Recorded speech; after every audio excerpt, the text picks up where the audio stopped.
family, your mentors. It could have been Dick Gregory. You could have had a fallout with Dick Gregory that we don't even know about over something. But they will use them to test you.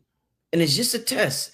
It's not meant to be taken personal, Dr. B. It's not meant for you to despise or hate that person or not like that person. It was just a test for you. And them not knowing they was participating in the test, but it was just a personal test for you to get over a certain hurdle. And the Matrix had to use somebody close to you because that's what makes the shit real. Focus. You got the Dr. B. Now, because we're helping people get over some important hurdles on the road to consciousness. I'm glad we talked about the spiritual narcissism, but now let's talk about them being tested by somebody that they never expected to be tested by before in their lives. And I've went through it with plenty of loved ones in my life, plenty of mentors where I'm like, is my mentor hating on me? Like, I've been through it with a lot of people, brother. So talk to me about getting over that hurdle when you're on the road to getting to the next level, Doc. It is essential, yes, that we go through hormesis. I don't what that mean, Doc. I don't know what that means. You know, I'm gonna read it from. You gotta tell me, Doc. I don't know. I want to read what it is, what they say. Here we go. Okay. In the field of biology and medicine, hormesis is defined as an adaptive response of cells and organisms to a moderate, usually intermittent stress. In order to change and to grow, you must go through stress. To make steel, it has to go through heat. To make a diamond, do you know the amount of pressure and years of pressure and stress that's got to go through to become a diamond? Hormesis is the process of going through the stress, the pain. As they said, it's intermittent stress. It's usually not forever, but you've got to go through this change, right? The hormesis is an adaptive response of cells for you to adapt. And sometimes you've got to go through hell to get to heaven. It's an adaptive process. You want to get there and just read some books and, you know, eat some, you know, you sitting around eating up green beans all day and drinking, you know, alkaline water, and you feel like you got it. You know, you change your name, you're wearing some, you know, what you call spiritual clothing. And but what I'm saying is the greatest tests are going to be challenging. You will be challenged. You will be. You know, I'm finishing my first book now. I'm about halfway done with the editing process of my first book, which is going to be about parasites. The next book is going to be about my life and my 13 mentors. I've had 13 mentors. I've been very, I would say very, I don't want to say the words that we normally say. I've been fortunate to have a bunch of teachers. They all tested me. Yeah. One of them was my grandmother. I remember I was going to California. She said, son, sit down. Let me talk to you. And she handed me this little Bible. She said, I want you to open up to any page in this Bible. Every day, open up to any page you want. And I want you to read a prayer from this book. Don't ever leave home without a prayer. I'm like, at the time, I was like, okay, she want me to read from the Bible. No, what she was basically telling me was that you will be tested. If you don't have a prayer, if you don't have a focus, if you don't have what's called a telos, which means that you have a vision of where you're going, then you will get off track, because your family, who you say that you think they love you, but sometimes they love you based on fear. They fear for you in the name of love. Sometimes your family is afraid for you to change. They don't want you to change. They sometimes this, like I said earlier, you've got mates that don't want their loved ones to get better. They're sick. They like them being home. At least he's home all the time. At least he's here with me. He's not running the streets. Sometimes this is real heavy. Yeah. Good, Doc. Come on, man. Take your time. Love you the most. Yes. Use this word love. Yes. may not have a true definition or an idea of what love means to you. Explain that one, Doc. What does love mean? Uh-huh.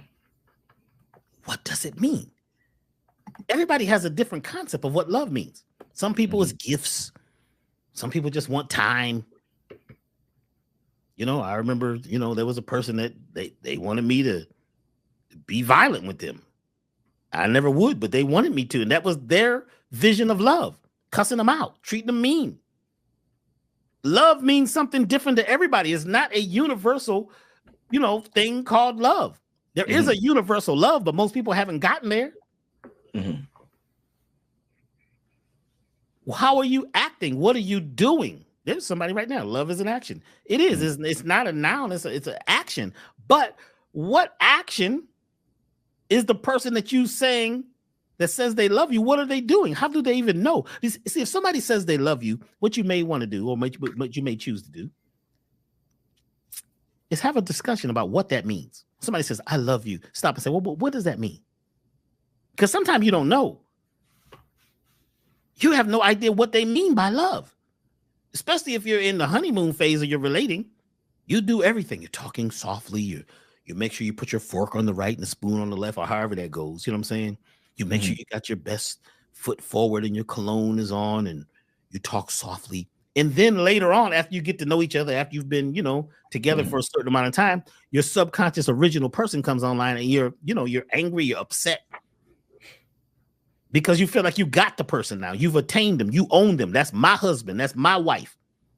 That's my man. That's my Jesus. That's my Buddha. You want to own things. And you feel like you got it. You've captured it because this is a part of oppression. This comes from the oppressor's mindset that you have to own something. When some of the most successful people in the world don't own anything.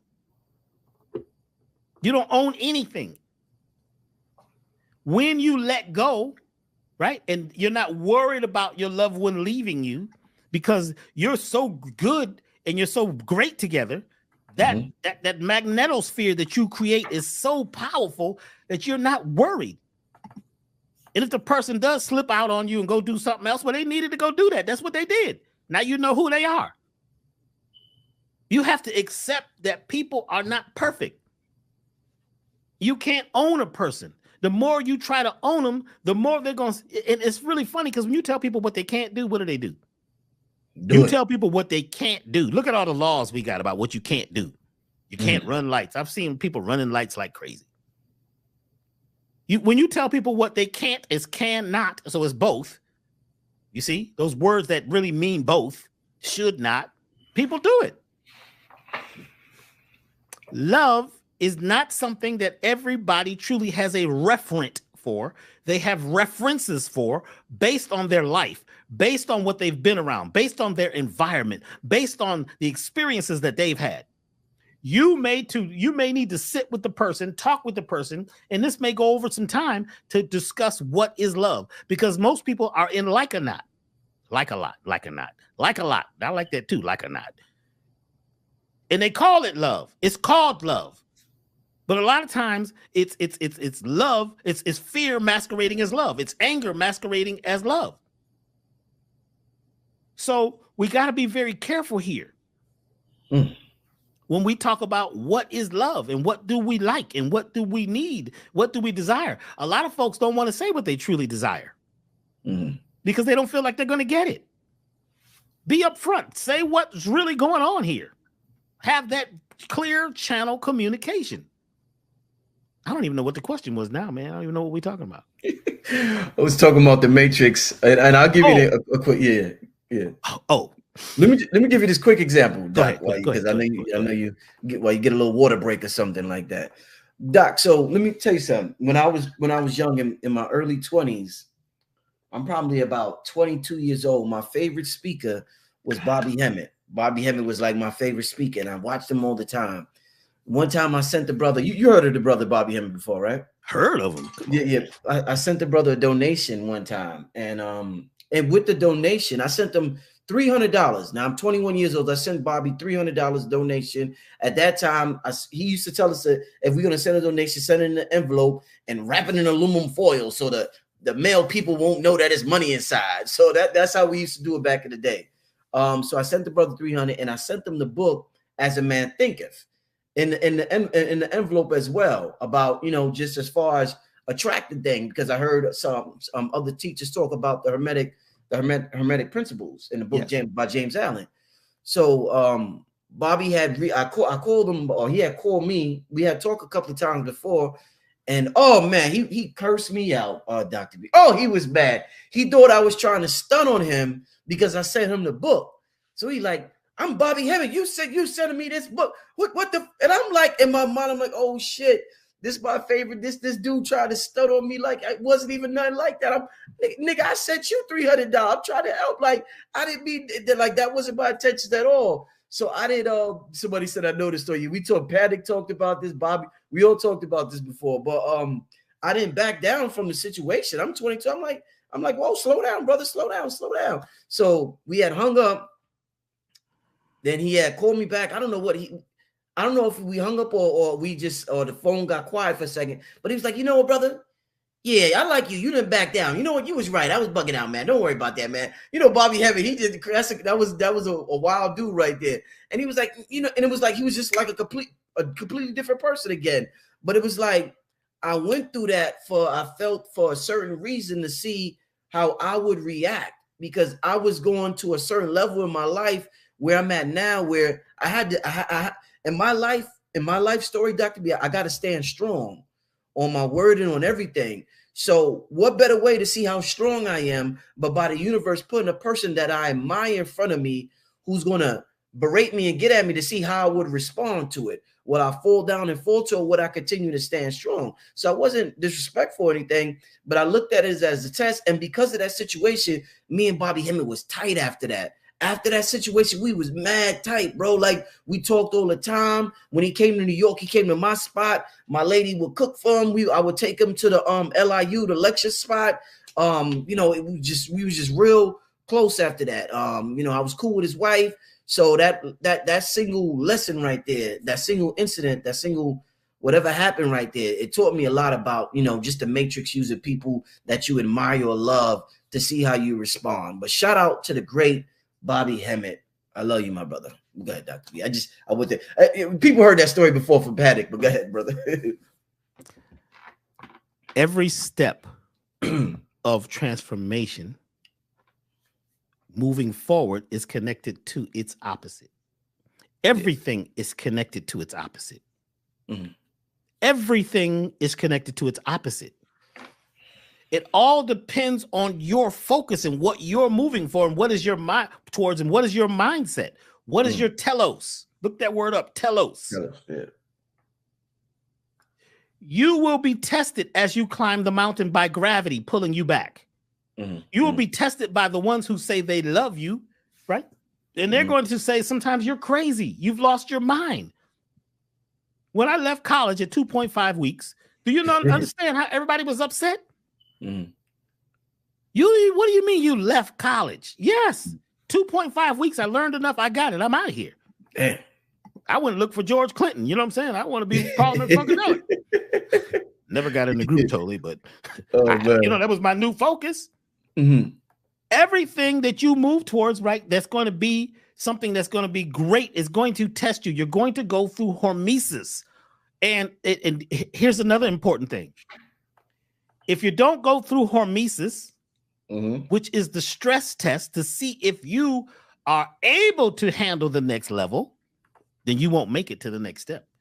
If there is a butterfly struggling to get out of the cocoon, and you, because you're a loving human, would like to help it, so you go over and you get a little tweezers and stuff, and you tear the cocoon open to get the butterfly out because he was struggling. He wasn't going to make it. The butterfly dies. I love where you're going with this. Yeah, because it could not, you didn't allow it to go through the shift and the change and the alchemy. Yeah. And the what they call calcination, which is the first step of alchemy, right? to change, to be transmuted, to get through, right, what it had to go through to get to the next level. We will be tested. See, a lot of us, we don't like being tested. We want it easy. We got apps now. You see what I'm saying? We could just hit the app and, oh boy, we got a filter. We don't want to go through what it takes to look good and be healthier. We got an app that makes you look healthy. Somebody said they got an app that makes you look like a vegan. I don't know how true it is. They said meat eaters look one way and vegans look another. They got a vegan a filter. They might. I mean, it's crazy. I've been meeting people lately when I meet them. They're on the internet and I meet them. I'm like, who are you? Oh, I'm the one that said, no, you, who, what? Who are you? Oh, that, that was a filter, because people are used to faking everything now. A lot of folks don't desire to go through the test.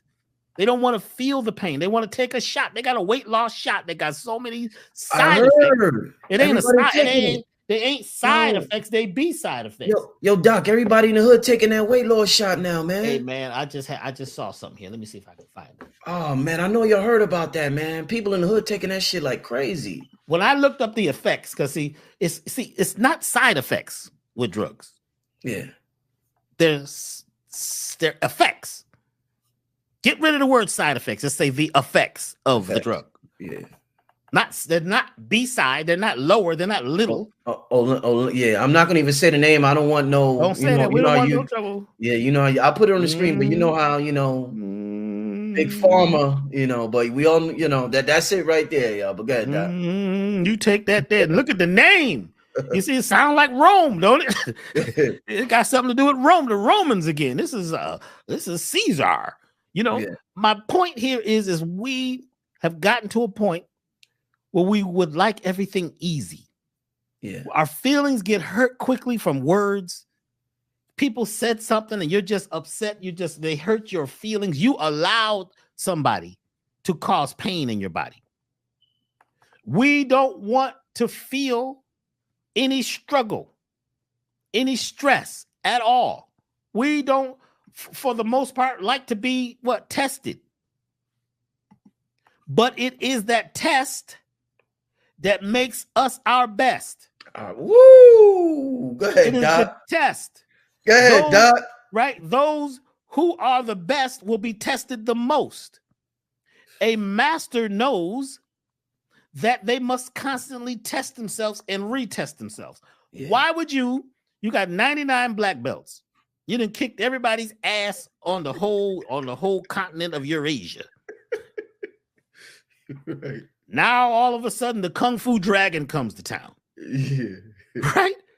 You sit with your family eating, seaweed, kelp, rice, everything's, you got your children, your family is warm. Why are you gonna put on your Kung Fu outfit to go fight the Kung Fu Dragon? Because a master must always test themselves. That's how you keep the leading edge. Muhammad Ali always had sparring partners that would, like, some of them, he said they were as good or better than him. You test yourself, right, by climbing the tallest mountain. You don't always want to take the shortcut. If you really like to be really great and become master something, you're going to have to take the long cut sometimes. Take the long way home. But we've been conditioned, right? Right? Not all of us, but a lot of us have been conditioned to find the easy route. And it don't last. It's fake. It's fake up. It's makeup. Just put all this stuff on and just look a certain way. Just call yourself something. You know what I'm saying? Create this powerful name, but you haven't done what it takes to be that. You see, if you have a powerful name that you've created for yourself that you've snatched from somewhere, well, that is potential. And you should be working towards being that. Instead of calling yourself, oh boy, I'm the great, great, great. But you haven't done the great stuff yet. I remember many years ago, I went to St. Louis. I was, when I was really in the music business, and everybody wanted to make a CD. We did the first artist, I think his name was Silk Smooth. And he was one of the first rap artists to go national in St. Louis that, I helped to produce him. And we went to St. Louis and everybody was at the studio. We got off the plane. There was people there. They all wanted to make a CD. And I was like, what do you mean you want to make a CD? I asked this one guy, I said, well, do you rap? He says, no, man. So what do you do, man? I want to get in the studio so you can, show me how to rap. I said, you don't rap already? No, I just want to make a CD. They just wanted to make a CD. They didn't have talent. They didn't go through the trial and the tribulation. See, a lot of people today don't want to go through the trial and the tribulation because it's going to cause some pain. It's going to cause some stress. You got to what? You got to get in the river, right? And you're going to have to what? Steer your boat. You're going to have to be the captain. You're going to have to move through all the different trials and tribulations, the ups, the downs. I remember when I was working at, eating better. Do you know how, chickens used to call me? I would dream of chickens. They was in my sleep. Dr. B. God damn. I remember I was in the store one time. This is real science here. I was over buying greens. I said, I'm just gonna get greens. That's the only thing I'm gonna get is greens. Greens and black eyed peas. So I was over near the greens, and guess what?